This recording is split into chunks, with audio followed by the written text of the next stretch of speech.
Hello there. In this particular video, we will look at the parseInt function, one of the most useful tool for turning strings into integer in the JavaScript. So let's dive in and see exactly how it works. So the definition that parseInt is a built-in JavaScript function means it is already available in JavaScript. You need not to define it, right?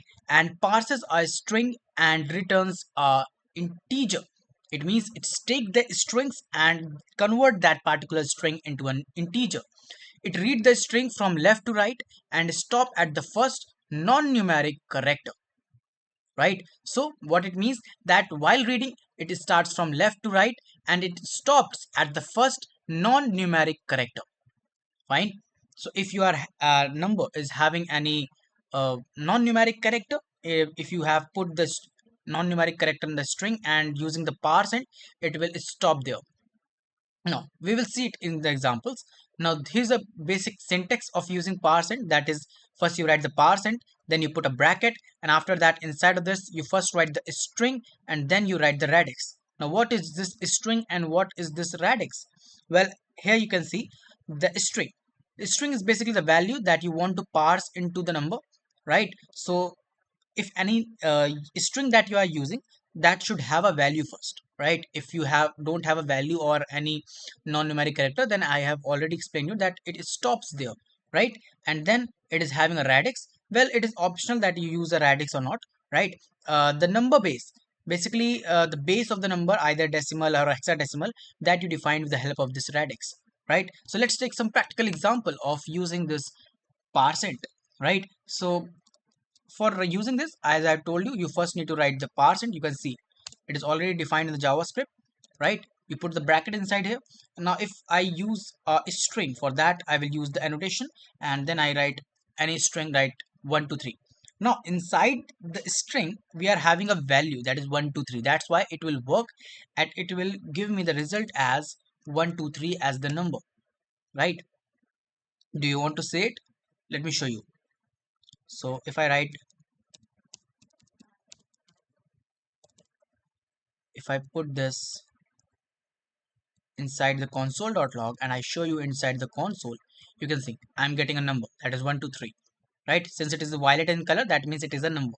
If it was a single white in color, that means it was in the string format. But since it is a violet, that means that it actually worked. Now if I do some more examples, so rather than 1 2 3, if I write 42 pixel, right, what do you think I'll get for the pixel? Well, for the pixel, it will give me the value as 42. Why? Because I explained you earlier that it starts from left to right. That means it starts from 4 to x, right? And it stop at the first non-numeric character. And first non-numeric character is p.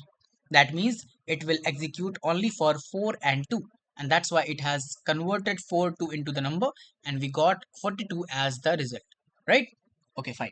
Now for the other, that is 0 0 0 0 0 0 7, what do you think I should get? Will I get 0 0 0 0 7 or just any other thing? Let's see, we get only 7, right? So why only 7? Because it gives a fixed value, right? Yeah. So this is how it works. Now let's talk about some of the edge cases, right? So if I talk about some of the edge cases, that is, if I use hello here, right? So this is properly a string which is having a non-numeric character completely. In that particular case, I will get nan.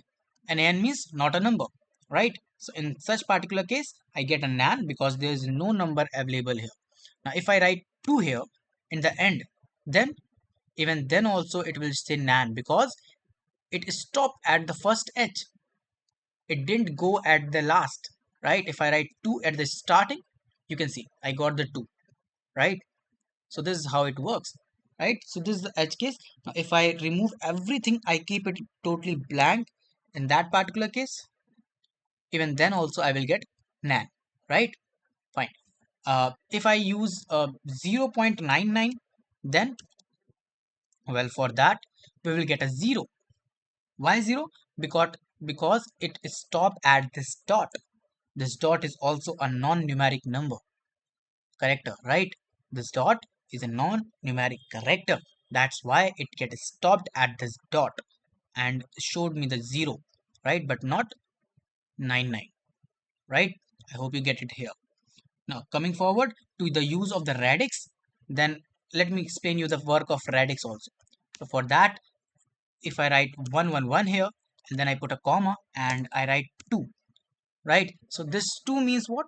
Basically, it will convert the binary 111 into the decimal, right?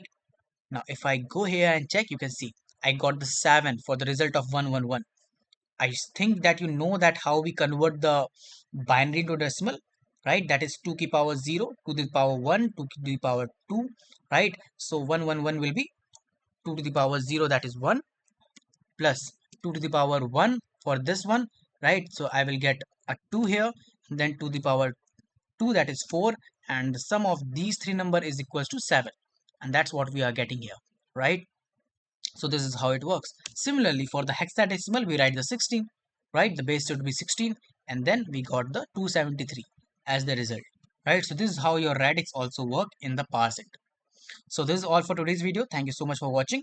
I hope you understood the concept of parseInt very beautifully. If you do, then make sure that you hit the like button. We'll meet in the next video. Goodbye.